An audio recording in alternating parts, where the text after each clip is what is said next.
I'm at Anand, the birthplace of Gujarat Co-operative Milk Marketing Federation. This is the cooperative that put India on the global map and has paved the way for India to become a global dairy to the world. Not just this, the world looks to India for understanding efficient milk supply chains and also for decoding the brilliant masterpiece that Amul has built for processing, marketing with high-tech integration. I'm here to meet RS Sodhi, the man who's played a critical role in implementing and translating Dr. Kurien's vision. This is his story of his experiences of the 40 years he spent at Amul. This is Pathbreakers, and I'm Neha Bothra.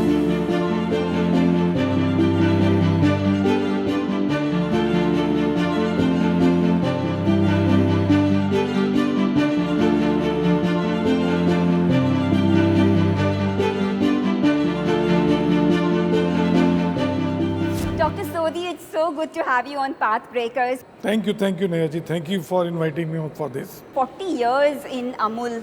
You've spent a large chunk of your life here. What's the secret sauce of implementing changes and also bringing about growth which will continue for the decades to come? Well, let me tell you, Neha ji, I have not built these institutions. This has been built by the founders, Shri Tribhuvandas Patel and Dr. Verghese Kurien. I joined exactly 40 years and 6 months back, just out of Irma College, 23 years old. And that time, Amul was a very upcoming but small food company or cooperative, and better known for mainly, I think, butter, Amul butter. It was, if I tell you the turnover of Amul that time, 121 crore.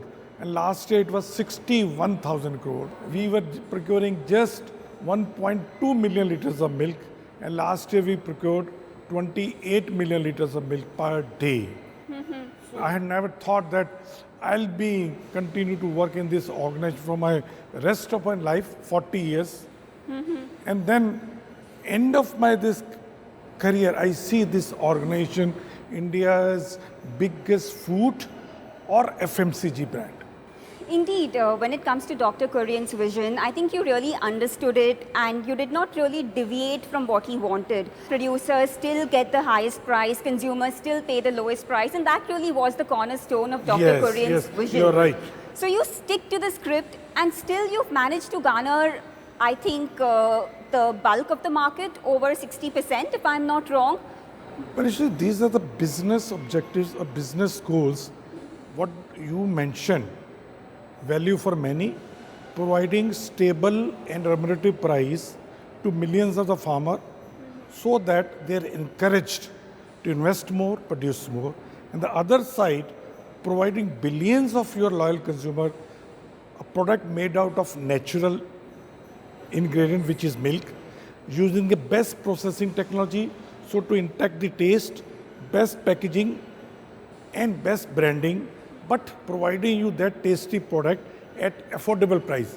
So once you keep farmers happy and consumers happy, your business will automatically grow, succeed, and it will become ageless.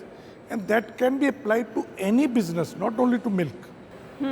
You have demonstrated this. In fact, when it comes to consumers, I think they would rate Amul as one of the most consistent brands. Tell me a bit about your strategy when it comes to understanding new age customers, catering to them while retaining the intrinsic Amul flavor in terms of consistency, purity. How do you achieve that very delicate balance? You see, if I tell you in one word, the reason for success is, it is the consistency. Consistency in business objectives, which already I mentioned. Consistency in our product recipes. What butter you eat is have same taste, same ingredients when it was 65 years back it was launched. And we have never tried to change the recipe of a product to save or to reduce cost of production. And most of the company will do, if you've got a 96% market share in one product like butter, next question comes, how to reduce cost of production so that you can earn more profit. So what can be done? You replace expensive ingredients, maybe dairy fat with the vegetable fat, which some companies have done in the ice creams. So, but as a Amul philosophy, right from Dr. Verghese Kurien, he used to say, always think customer is smarter than you. Don't try to shortchange it. And just try to earn blind faith of your consumer in a brand. So that has come over a period of decades of working with the brand and giving the correct product at affordable price without any compromise. So milk and butter, I understand, they've been legacy products for Amul. You have a certain advantage, certain scales that are difficult to match for competitors. Tell me about ice creams and other products that you got into. How did you think of getting into ice creams? It seems very logical that it's a company that produces the largest quantity of milk, and they should get into all these dairy-related products. But still, you got into ice creams, I think, sometime around late 80s, early 90s. Yeah, 90s, mid-90s. Mid-90s. So how did the sudden idea to sell ice creams come about? Well, let me tell you, ice cream, we have gone purely based on consumer feedback. Okay. So every year, we used to do brand health study, okay, doing some consumer survey. And in that, one question we used to ask, what new product you expect from the consumer? Ice cream. Wow. And some of people commented that time in mid-90s, I'll tell you the history, that when a soap manufacturing company can give ice cream, why not India's dairy company introduce ice creams? Sure. And our problem was that time, ice cream was reserved for small scale sector. Okay. And the other multinational who had entered in this ice cream, they acquired other companies. So you could not create it. So that time we realized we had a small unit at Baroda. And Dr. Verghese Kurien said that if a farmer's owned organization cannot claim that it is a small scale industry, how can this multinational can claim? So we entered, and then rest is history. I think within 5 years, Amul became the #1 ice cream brand in India. We made ice cream a product for common men.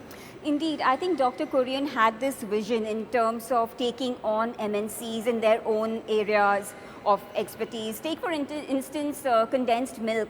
I think it was largely debated if an Indian company could produce condensed milk from buffalo milk, and Dr. Kurien paved the way. In 50s, What have you learned from Dr. Kurien? You worked very closely with him. Tell us something, some instances that you recall when you look back. Well, you see, I'm very lucky that I had opportunity to work with or along with Dr. Verghese Kurien for 31 years. So I can say he was my mentor. Because Dr. Verghese Kurien was working for the benefit or for the profitability of providing best returns for the farmers or producer or any multinational. When they work for their shareholders, means the bottom line. So objectives are different. Business has to be based on very solid value systems, very ethical. Any expenses you are making, whether on advertising, on packaging, or even compensation, you always think this money is coming either from the consumer pocket or from the pocket of poor milk farmer. So you have to be very careful while spending farmers' money. Second is you have to see that when you grow, it is not only company or corporate should grow, all your suppliers, all stakeholders also should grow with us. So when I said consistency means not only of business objective or the recipes, same consistency manpower. Like I'm there for 40 years in this organization, so is my team. My top team are on their first job. So that consistency is there. Consistency in communication. You can see our campaigns. It's the same Amul girl I've seen but all it through is, the years. Yeah, more than 50 years campaign. So, or Amul Doodh Pita India. Amul the taste of India. Same for decades, these campaigns are running. So that is from Dr. Verghese Kurien. Value system, consistencies, always think milk producers benefit in your mind, and be very ethical in whatever business you do, and go for the pure products, natural products. So, as you thought of diversifying into other areas, baby food is one area you tried. What happened there? What were your learnings? What went wrong? Baby food is something critical in India, but where do you think were the gaps that MNCs kind of took advantage of, and Amul couldn't really have a sizable market share in that area? Firstly, why Amul entered into infant milk food or baby food? During 60s, all infant milk food or baby food was being imported, and India had no foreign exchange. So India's finance minister requested Nestle that and the Glaxo, why don't you produce baby food in India? And that time they said India's milk is not hygienic to produce baby food. And that time Dr. Kurien, with the help of CFTRI Mysore, developed a formula to produce baby food out of buffalo milk. So Amul launched Amul spray, and let me tell you, it is one of the biggest brand of India. Quantity wise, we are not less than any other infant milk food. But because of last 30 years, WHO code, you can't promote baby food directly or indirectly. So Amul is not promoting baby food. So naturally, our baby food is sold through word of mouth, but today also it is around 3,000 crore rupees brand. Okay, so you have 18,500 milk cooperative societies. Yes.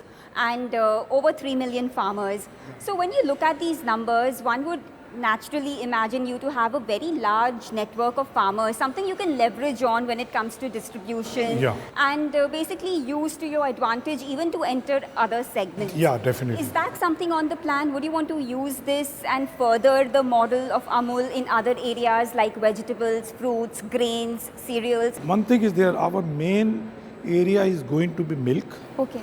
Amul may be #1 brand all over India, but still we are collecting only 27% of organized milk market of India, or 6% of total milk produced. So there is enough opportunity, or sky is the limit.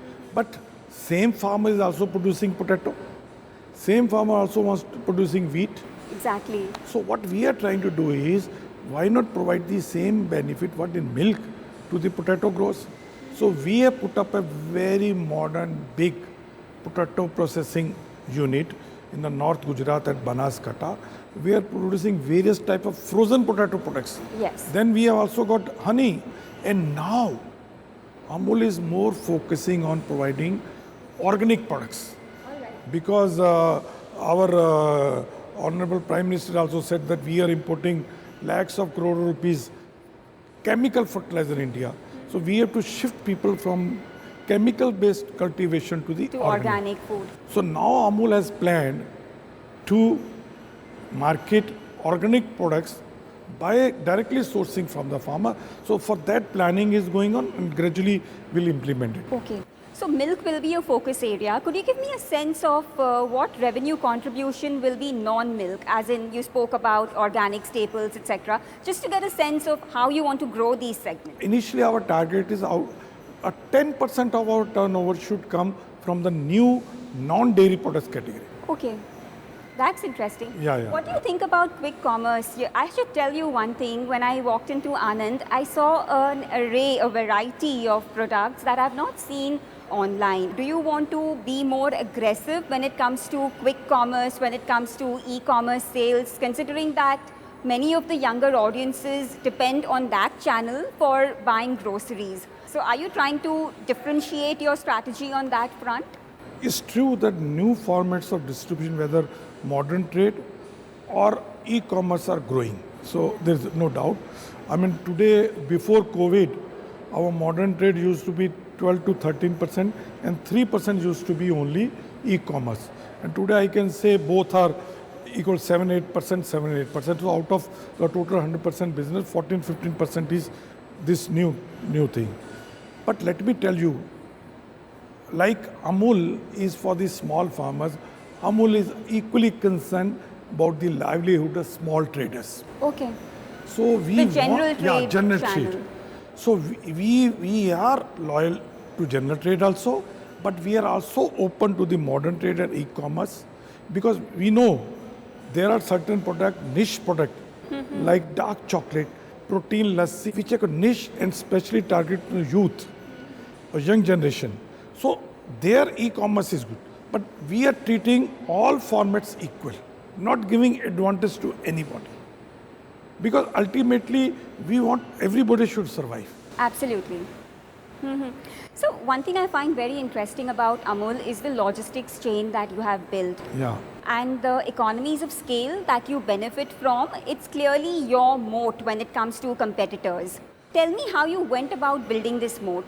How is it that you still manage to so seamlessly, have the productivity intact even as the supply chain is undergoing a change? Reason for India's becoming world largest producer of milk and also growing day by day at the rate of 5 to 6 months, it is the very efficient supply chain of dairy or milk in India vis-a-vis all over the world. So no country can match supply chain efficiency of India. If you pay 50 rupees, 40 rupees goes to the farmer. That is because of a very good supply chain which is fully integrated through IT. One side we have got 3.6 million farmers who are pouring milk twice in a day at 18,500 milk collection center. So first is Amul right from day, beside the supply chain efficiency, is gone for the latest technology. So I think because of that reason, Amul is always considered a very, very contemporary company. Because of our products, because of packaging, because of the branding, and also because of availability of product through various distribution highways. Every month, we come out with 2 or 2.5 new products or variants. So, keeping all of this in mind, and you speak about consistency, you also mentioned that Amul is a contemporary brand. Going forward, say if you were to take a 5-year period, how do you want Amul to evolve and continue to stay agile? And any milestones that you'd like to share? Well, what I have to see next 5 years, 10 years, 15 years, you have to look back. So I'm very confident that Amul will continue to grow at the same pace what we have been. If you see, in 2009-10, Amul turnover was 8,000 crore. Yes. Last year was 61,000 crore. This year, it will be minimum 75,000 crore. So that is because we are expecting minimum 25% growth this year.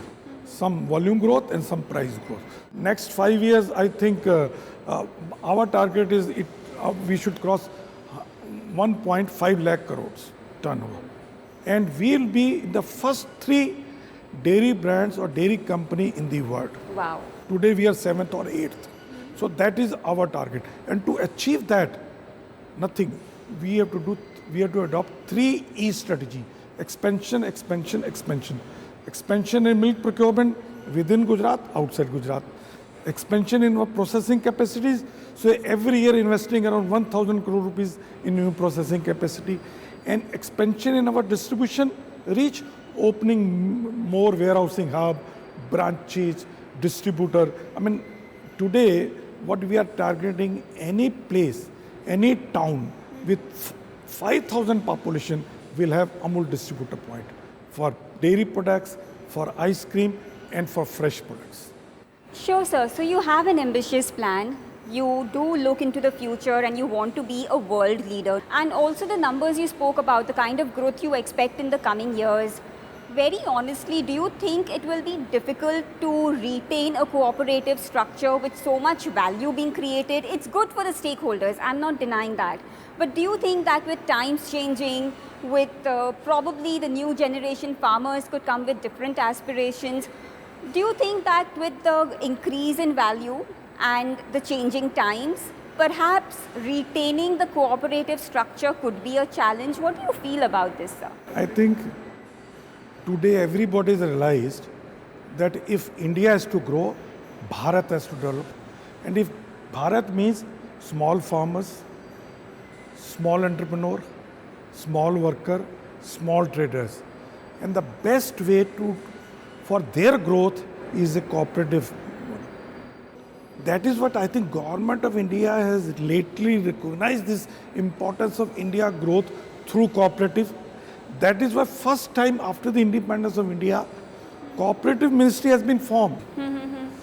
So you can understand how much faith and confidence policy makers have got in cooperative model to develop India. And I think day by day, cooperative way of going business is going to develop not only dairy, in other business too. I understand your point, sir, and thank you so much for sharing your views with us. Thank you for your time, sir. Thank you, Neha ji, for giving this opportunity. And you have come to Anand.